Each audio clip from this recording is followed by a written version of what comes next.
The next amount couldn't be easier. This is dated December 7th, another £1,000 there. Now Kay Murphy had all my bank statements in her hands, and it was so easy to verify this and check it. Why she did, I don't know. But as you can see here in my statement, up on the top of the sheet there, December the 7th, and this is a transfer from the account there, the debit, directly into the account that you can see now. This is a much clearer version of it there. You can see there the £1,000 transfer, as clear as anything. Yet she's decided to leave this as being undeclared. It's quite astounding really, you know, how bad a job she's done on this. I did actually trace other checks around this period to actually consolidate the points about the car, like ad trader sales, auto trader, that sort of thing. I was selling parts all the time for bits and pieces of the car, but this is astonishingly bad. She continued to leave the room and make calculations, what have you, and it's quite clearly what the calculations were to empty my Tesla account. Now, I was done for, is it £9,650 some pounds. I had another £332 to pay for one part of 1 year, and a following £332. It was almost to the penny that Kay Murphy cleared my Tesla account out. And there's no doubt in my mind that was her whole intention before we even went to this meeting. Last but not least, there's a small amount here of £150, and that is dated the 18th of the 1st 1994, and it's cash £150, very easily traceable. This was actually a deposit on a house that I had in Barnsley, that's George Street, and it's Barnsley Metropolitan Borough Council reference 2720, and it was a deposit, £150.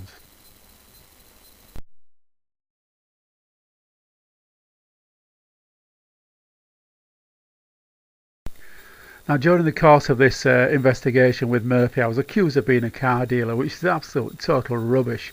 Just about all these cars that you've seen here now, I've had actually years, and the only underlying fact that I was actually selling everything at this moment is the fact that I was actually trying to make up the imbalance of cash that I needed to buy the farm. And the farm was obviously, it was bought in February of '94, so we're only a couple of months away from actually buying the farm, so anything that I could get my hands on I sold.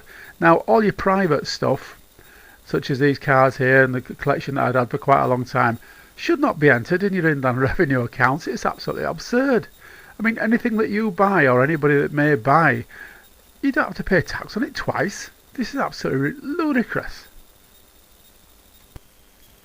Now the eagle-eyed amongst you would have noticed in some of the previous bank books that there was some withdrawals of £1,500. It said Tesla at the side of it. So I was taking the money, obviously my savings, out to actually put in this Tesla account. Now you can call this coincidence or whatever you want to do, and the Inland Revenue claim in some of their later letters that Murphy had not intentionally gone after my Tesla account. Well, you can call this a coincidence or whatever, but after she'd cleaned me out, if you look at the bottom of the page there, you'll see there's £5.71 credit in it. Now, if you want to believe the Inland Revenue or myself, but this is why Kay Murphy kept walking out of the office, to actually cover every penny I did in the Tesla. She also used to take great interest, as I mentioned earlier. My bank manager and the tellers there used to keep telling me that, oh, Murphy rang today to see how much was in your Tesla account. At the time I took no notice of it, but as you can see, this is quite clearly the reason.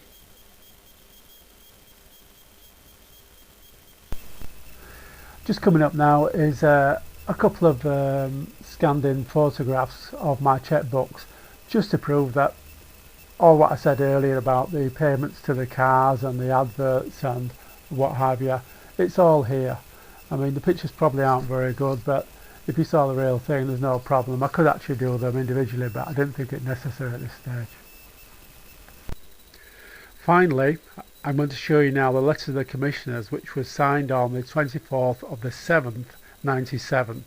As you can see here, now take a really good look at the date, the 24th of the 7th 97, and after Murphy had fabricated all this evidence against me, just basically on a pack of lies, I'm going to show you in the next clip is how the Inland Revenue did absolutely nothing to help me. In fact, they did far worse than trying to help me. They're trying to block me to actually get to the truth.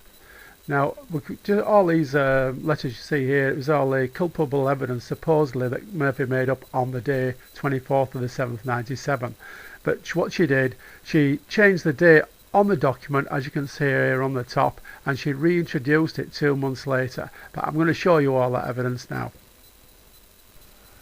Now, if you keep a close eye on the date here, it changes by magic in a second or two, and this was done by K. Murphy.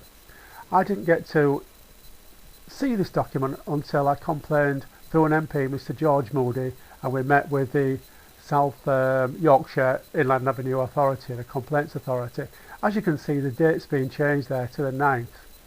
Now, I didn't find out until April of 2001, but just before I actually show you this, I'm going to show you what the Inland Revenue do now to actually stop you from actually investigating an inspector. Now, if you'd like to, click on number 6.